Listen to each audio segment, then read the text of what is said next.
Olá todo mundo, aqui é o Daniel da 91 Escola de Kabbalah. Nós estamos aqui na nossa nova série de aulas de Zohar. Bem-vindo, bem-vinda, bem-vindo para a nossa nova série. Estou muito empolgado, realmente é muito gostoso de ver que teve assim, tantas pessoas que estavam interessadas em participar das aulas de Zohar. Isso me deixa muito feliz. Quem me conhece, eu sou muito empolgado com a revelação dos segredos que estão por trás da história da criação, especificamente falando estudar o Zohar.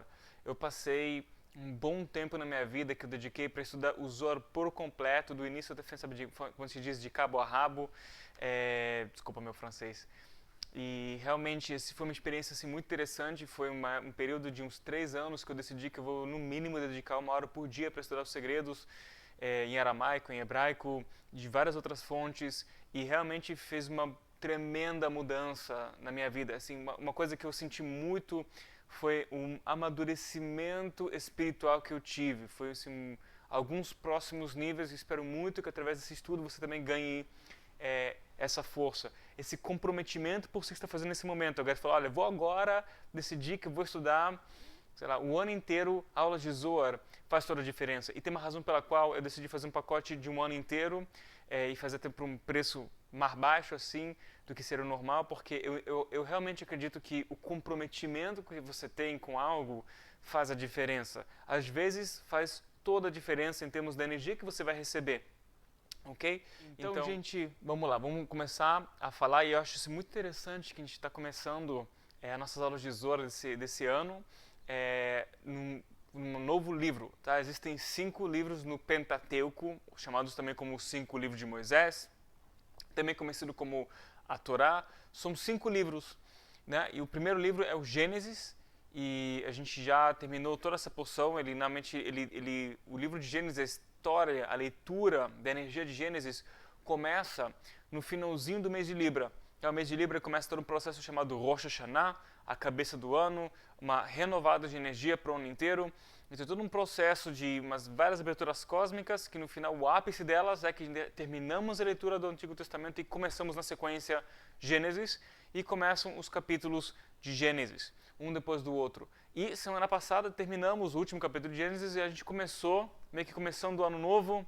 É também gostoso que o ano novo começou com o último capítulo de Gênesis e agora estamos no primeiro capítulo do segundo livro. Por que isso te interessa? Cada um dos 5 livros representa um nível energético. Aprendemos no curso nível 1 sobre as 10 Sefirot. Temos as 10 Sefirot, começando de Keter, Chokhmah, Binah. Aí tem um conjunto de 6 no meio chamado Zeranpin. E no finalzinho temos Malchut. Keter, Chokhmah, Binah, Zeranpin, que é considerado um pacote energético só, e Malchut. Inclusive, é mais no curso nível 4, chamado Anatomia da Alma, a gente entra nos detalhes mais profundos do porquê tem essa coisa de repente você tem um pacote de 6 que é considerado uma energia só. Tudo é explicado lá, e já quem está fazendo nossos cursos de Alinhe Sua Alma 2017 vai poder acessar essas aulas. Então, o que a gente tem para receber disso? Que o segundo livro de Moisés, que estamos agora, começou no primeiro capítulo dele, é nível de Chokhmah. Chokhmah significa literalmente sabedoria, é a segunda Sefirah, e dizem os cabalistas que de verdade a primeira Sefirah, que é Keter, ela está tão além do nosso alcance que é meio que irrelevante falar sobre a energia lá dentro. É relevante, mas sabe, não é palpável.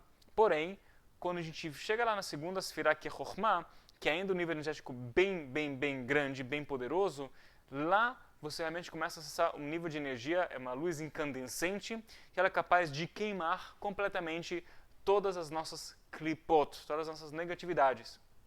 Então, a gente vai entender muito assim, já vou falar para você que essas próximas 6 aulas, isto é, essa aula de hoje mais 5, são 6 semanas muito especiais, chamadas Shovavim, ok? Shovavim, que Shovavim significa literalmente como se fosse sapecas, tá? Ou, sei lá, marotos, para não dizer assim malandros, ok? Mas Shovavim seria como se fosse uma coisa, sabe, que a energia do sapequinha, o malandro, e por um acaso são as iniciais das 6 porções energéticas que a gente está.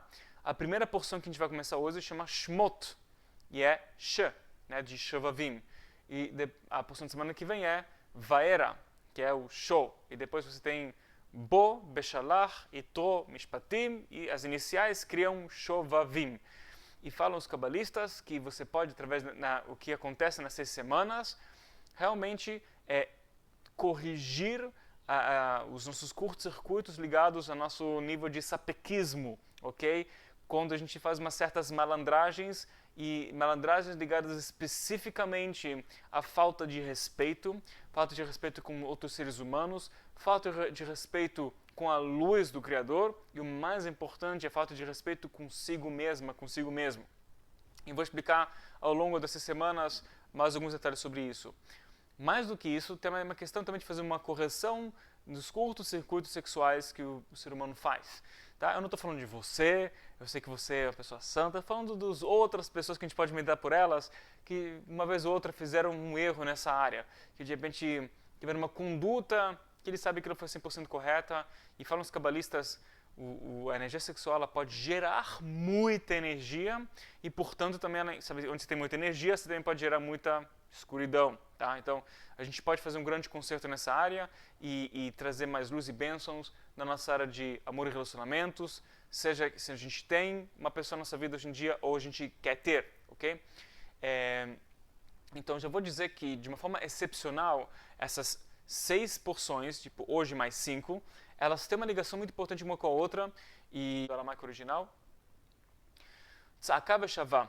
במה התפרשן? אמר רבי יצחק, אין לך שווה אלא בתפילה, שנאמר, שמעה תפילתי השם ושבתי אזינה, אליך השם שיבתי, שבעתי אליך ותרפאני, צעקה שצעק ואינו אומר כלום.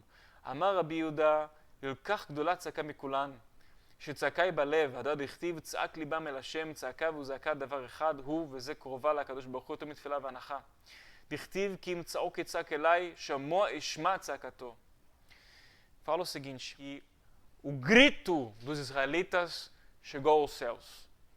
E porque eles gritaram para os céus, que eles não conseguiam mais falar, eles perderam a habilidade de rezar. Sim, eles falavam, mas é uma fala fraca, eles não tinham força de falar, e eles perderam a habilidade de rezar, de abrir a boca e conseguir rezar para algo no universo. Então o que sobrou eles é gritar. Por quê? Porque o ruach deles, o nível da alma que ele está ligado com a habilidade de superar seus desejos, também ligado com a habilidade da fala, estava encurtado. Mas eles tinham um desejo de sair de lá, de algo acontecer, e gritaram. E fala o livro do Zohar que o grito é a forma mais poderosa de todas de orar. Estranho, tá? Eu sei que é estranho, mas em casos de emergência, sabe, tem aqueles vidros quebra em caso de emergência, então esse é um tipo de quebra em caso de emergência.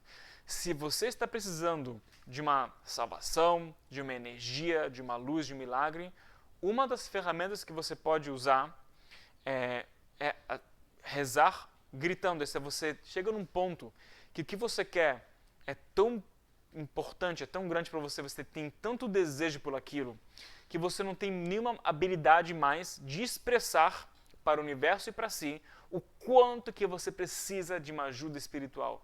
Você simplesmente fala, você precisa de uma salvação que você não consegue mais expressar o quanto a profundidade, o quanto que é intenso. Então só sobrou você gritar, tipo, literalmente, ok? Mas você pensa o que você quer. Esse pensamento é carregado, fala que isso corta todos os véus espirituais, ou a palavra mais usada é firmamentos, que tem nos níveis espirituais, tem umas 500 e sei lá quantas camadas até você chegar no lugar que tem que chegar. Inclusive, uma das razões pela qual nem sempre as nossas rezas são escutadas ou atendidas é porque elas têm que passar por vários véus e de vez em quando elas não têm esse poder. A gente não rezou da forma devida, não usamos as ferramentas corretas, etc. E tal, então nem sempre funciona, mas a gente tem que continuar. Agora, você deve gritar todo dia, olha, vou te falar, se você tentar, é cansativo. E é estranho, ok? Você não deve fazer isso perto de pessoas e falar, sabe, no meio do trabalho, de repente um grito assim, bah! E chega lá o chefe, o que foi? Fala, não, é o lance da cabala. Quer fazer cabala também? Então, é estranho. Eu sei que, e não é uma coisa que inventei, uma coisa que está escrita no livro do Zohar. Eu vou dizer para você, funciona? Sim. Já tentei? Sim, ok? Eu nem falo para você uma coisa que eu não tentei antes, eu testei. e funciona. Então, por que eu não faço todo dia? Você tá vermelho, que dá uma vergonha, tá? Mas por que você não faz todo dia? Porque é estranho. E é um caso de emergência. Tá? Você não precisa andar com um extintor de incêndio na tua mão que vai pegar fogo. Se pegar fogo, você usa. Senão, você sabe que você tem uma ferramenta e você continua com a tua vida. Como se diz, a prevenção é muito mais barata do que a cura. Então, essa ideia é uma ideia extremamente importante para a gente lembrar. Porque todo o processo que vai acontecer da saída do Egito, de chegarem no Monte Sinai, o recebimento da árvore da vida, toda a questão está ligada com a reconstrução do Zeranpin, do Ruach curto, da nossa habilidade de restringir nossos desejos, que volta àquela ideia de os sapecas, né? Tipo, o que é essa sapequice? Por que a gente faz malandragens, etc.? Porque nosso Zeranpin está curto. E a gente fala, eu não consigo me controlar, eu não consigo mudar, tá difícil para mim, etc. e tal. Então, a gente tem que entender que esse primeiro poder que a gente ganha a partir dessa semana e nessas 6 semanas. Tem uma combinação de nomes de Deus especial que vale a pena você usar.